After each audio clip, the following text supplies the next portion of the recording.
Om Sahanā-Vavatu, Sahanā-Bhunaktu, Vīryam Karavā-vahai, Tejas Vinā Vadhīta Mastu, Vidvishā-Vahai.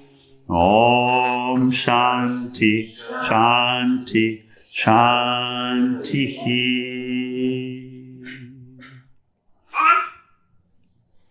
Below Satguru Sivananda Maharaj Ki, and for all of the saints and sages of all the traditions. Hari Om Tat Sat. Okay. Uses of thought power.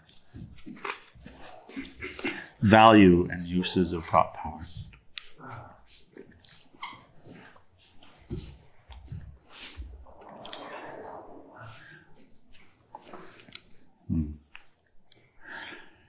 So we were discussing how the doctor might use relationship between the thoughts and the states of disease and such. And we continue on uses. He says, influence others by thought. You can influence another person without any audible language. What is wanted is concentration of thought that is directed by the will, and this is telepathy. So we mentioned the amazing Kreskin a few weeks ago, something like that. You won't know him. He wasn't a magician. He was a telepathist. Is that what it's called? Probably something like that. Thought transference, power of thought. So it would have been 50 years ago that he was 45, 50 years ago, something like that he was popular. And he traveled. He did the show circuit and all that. He was on the talk shows on television and such. He was quite popular. And what he was really working with was power of thought and thought transference and the ability to read other people's thoughts, but also the ability to make thought suggestion. Now, in his case, it was more a parlor trick. It was more about making money and being famous and all of that. But nonetheless, when we talk about thought transference, this image will come because this was an experience. So, have you ever had a case where you feel like you came into a space and you became aware of a thought that didn't seem like your thought? Mm-hmm. Have you ever experienced a feeling that someone or something was sharing a thought with you? Both ways? Both ways? Yeah. Oh. Okay. So in fact, if we have the interest in serving, if we're motivated to serve, if we're past or pretty well past the self-serving motive and are asking the question how to be of service genuinely, if we ask God how to be of service, one of the ways that will come is exactly this, which is think beneficial thoughts and guide them towards people that you meet.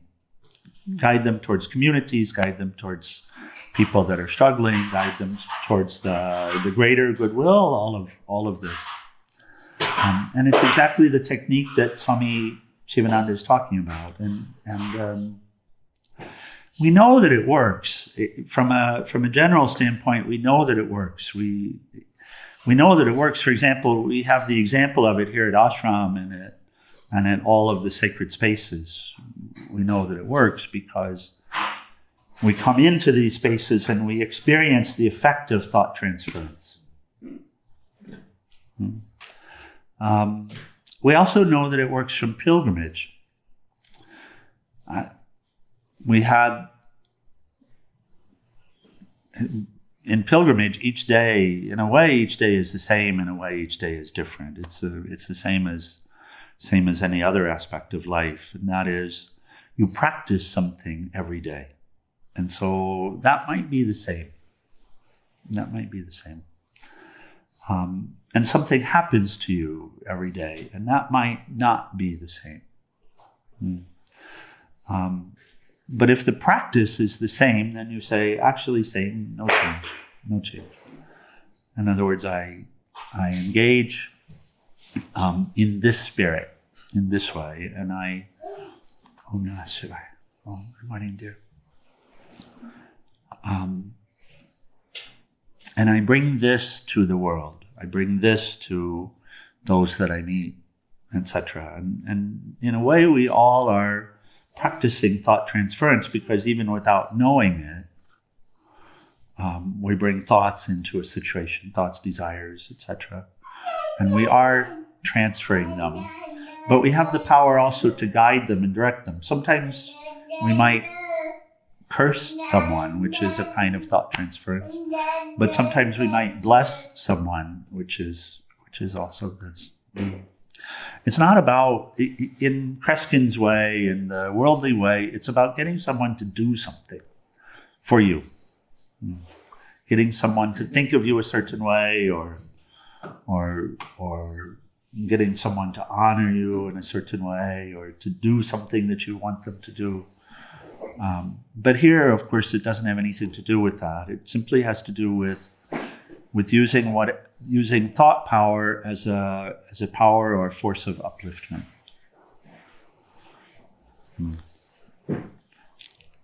So this is where we start, which is influencing others by thought. And he reminds, thought vibrations travel faster than light or electricity. In such instances, the subconscious mind receives the messages or impressions and transmits the same to the conscious mind. Varied utility of thought power. The science of thought power is very interesting and subtle.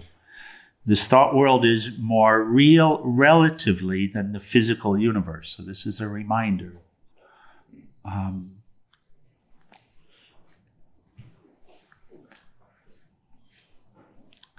The power of thought is very great. Every thought of yours has a literal value to you in every possible way. The strength of your body, the strength of your mind, your success in life, and the pleasures you give to others by your company all depend upon the nature and quality of your thoughts. And knowing this, he says, you must know thought culture and develop thought power. This is something that invariably will happen. There's an idea of living life without regret, and the common way to take that is don't be concerned about anything that you've done, which could never work. Because if you understand something about thought power, you understand that you're always carrying the seeds of whatever you've done. And you have to live with it. First and foremost, you have to live with it. And just pretending that you didn't do something doesn't work, because you did it. You know that you did it. In your own subconscious mind, you know that you did it. And you cannot get away from that. And so pretending that you didn't do a thing is impossible. The only way to actually live a life of no regret is to experience and allow for great regret. Is to allow it to wash through you, to break you down. Allow yourself to regret every bad thing you've ever done, every bad thought you've ever thought. Allow yourself to regret it fully. And then you can come to the place where you don't want to do it anymore. That's what regret will do for you. And so regret in this way is a great aid. And only then is it possible to come to the life of no regret. Because then you can reconcile. Then you can make the choices that that will uplift you, that will bring you out of the behaviors that cause pain to yourself and to others, then you can give your life over to the light. And you can take the guidance from the light. And you can finally come to a place where those negative thought tendencies are rooted out. And you know who you're serving, and you know what you're serving. And then it's possible to get to the life of no regret. And along the way, we have a lot of reconciliation to do. And from this perspective, regret will be a great friend, not from the perspective of getting stuck in it, but allowing yourself to experience it and allowing yourself to recognize the fundamental errors that we've made and allowing yourself to correct them and to connect with the light in order to correct them. And if we do that, then we'll see that they weren't errors after all. They were steps on the path of learning, and there will be gratitude for them. But also it'll be a gratitude where you say, however, I do not wish to ever do that again. I don't wish to go there. Is that? Oh. So, and this is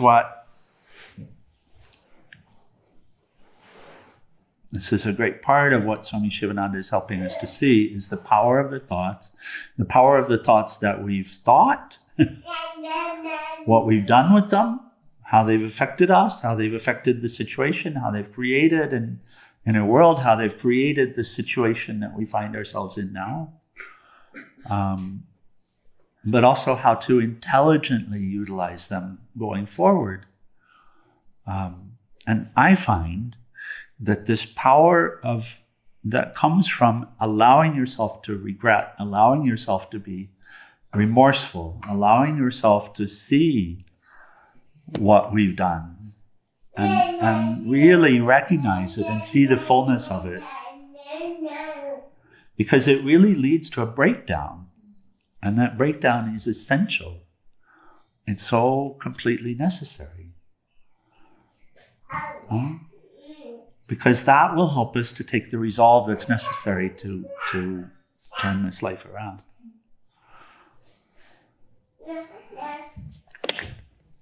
The same power of thought that we got ourselves into a mess with will get us out if we connect to the light, if we take the steps. And of course, mistakes will happen along the way. And again, if we keep it up, if we keep going forward, and we really apply what's being shared here, then all of those that we call mistakes, at some point you'll look back and you'll say, I'm so grateful for this, because this is the way that I've learned. And at some point you learn to be a friend of yourself and a friend of all. But it's the same thought power that we're utilizing in order to do it.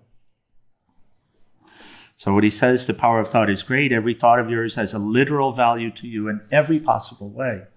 That applies to the negative, limited thoughts, and it also applies to compassionate, kind, caring, beneficial, uplifting thoughts. It's both. And this character, this personality are being crafted by these. It's not crafted. It's not built by anything else. It's not built by some outside force. It's not that someone else did it. We're never actually a victim, except of our own prior choices. And the one way to get out of that is to recognize, then I simply need to make different choices. That's it. That's all it is. That's all it is. I simply need to make different choices. And letting this wash through will help you to see that and help you to have the resolve to do it. Right? And that resolve, it only comes through the breakdown.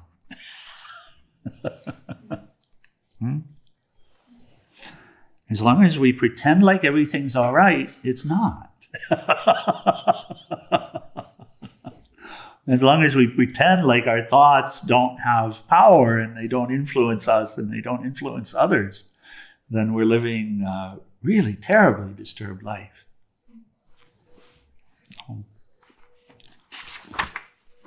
So every thought of yours has a literal value.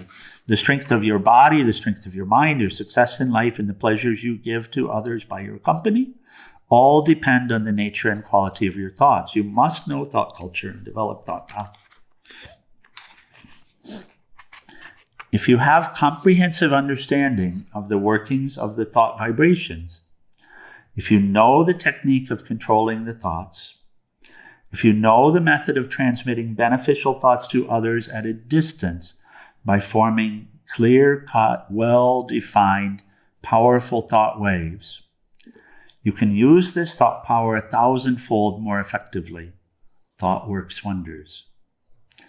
A wrong thought binds, and a right thought liberates. Therefore, think rightly and attain freedom. Unfold the occult. Occult probably has different meanings to different people. It just means covered, buried. Unfold the occult powers hidden within you by understanding and realizing the powers of the mind. Close your eyes, slowly concentrate. You can see distant objects, hear distant sounds, send messages to any part, not only of this world, but of the other planets as well. Heal persons thousands of miles off from you and move about to distant places in no time. Believe in the powers of the mind. Interest, attention, will, faith, and concentration will bring the desired fruit. Remember that mind is born of the Atman, the divine, through his Maya, or illusory power. So the mind is the great power, and we can practice this now. Let me read again, and we can take a few minutes each while we're sitting here together and sharing in this space to practice this. He says, close your eyes, slowly concentrate, and you can see distant objects, hear distant sounds, send messages to any part, not only of this world, but of the other planets as well. Heal persons thousands of miles from you or next to you, and move about to distant places in no time. So let's take a few minutes here just to practice. And specifically this, don't withdraw, don't withdraw. Don't withdraw, that's not the practice. Sorry, you understand?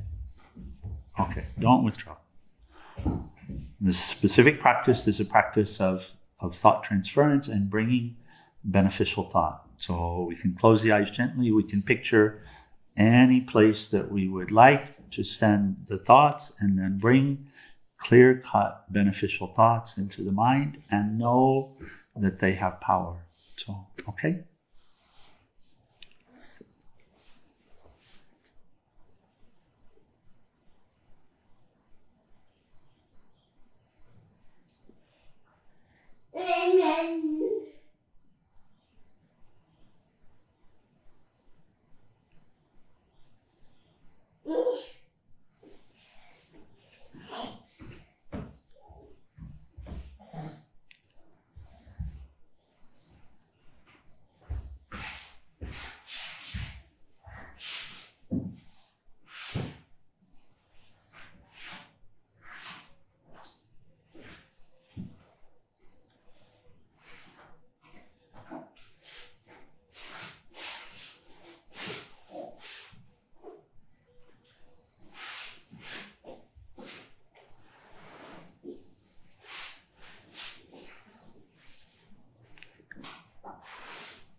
You can take another moment.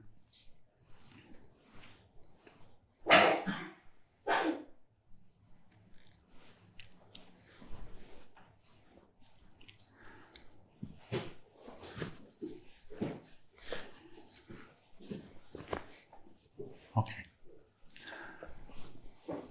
So I'll share a little story here. Swami Premananda described one day in workshop. It was quite amazing.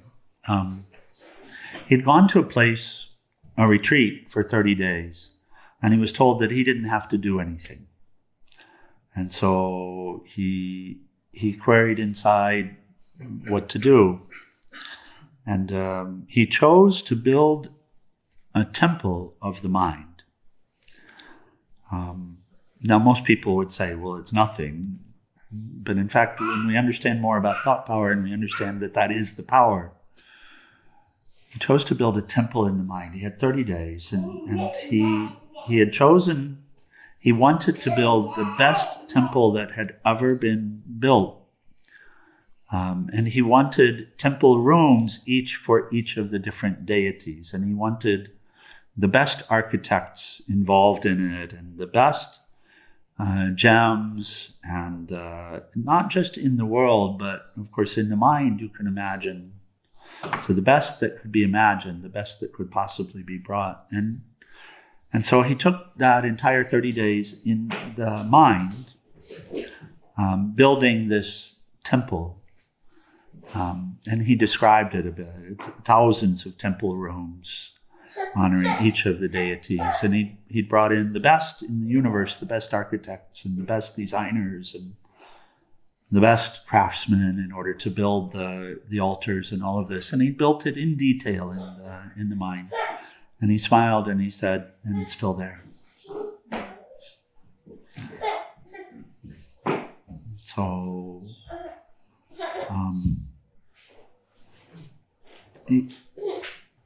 this speaks to the power of the mind for benefit.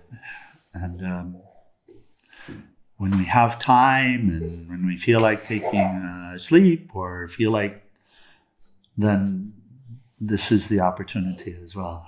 It's to bring beneficial thoughts. There are plenty of opportunities for it. And Lord knows, and we should know that they have power because we've all experienced benefit from them ourselves. Okay, just a little bit more. It says, thoughts accomplish many a mission. You can aid a friend in trouble by transmitting to him or her thoughts of comfort right from the place where you are. You can help a friend in search of truth by thoughts clear and definite of the truths that you know. You can send into the mental atmosphere thoughts which will raise, purify, and inspire all who are sensible to them. If you send out a loving, helpful thought to another person, it leaves your brain, goes directly to that person, raises a similar thought of love in his mind, and returns back to you with redoubled force. If you send out a thought of hatred to another person, it hurts that man and hurts you also by turning back to you with redoubled force. Therefore, understand the laws of thought, raise only thoughts of mercy, love, and kindness from your mind, and be happy always. When you send out a useful thought to help others, it must have a definite, positive purpose and aim. Then only will it bring the desired effect. Then only that thought will accomplish a definite work. Jules and Natraj. So you've been working with Thich Nhat Hanh, some of his teachings, and doing your best to apply them. Bless you in that. You'll be successful. You'll be successful. Everything will help you to motivate you to success and to aid the success. So we come back to the Buddhist tradition. Here's what the Buddha says about what's being discussed right now. He says, all that we are is the result of what we have thought. It is founded on our thoughts. It is made up of our thoughts. If a man speaks or acts with a pure thought, happiness follows him, like a shadow that never leaves him. So, reminder for us. Inspiration for us. Okay, power of thoughts that prompt. He says, gain a clear understanding of suggestions and their effects on the mind.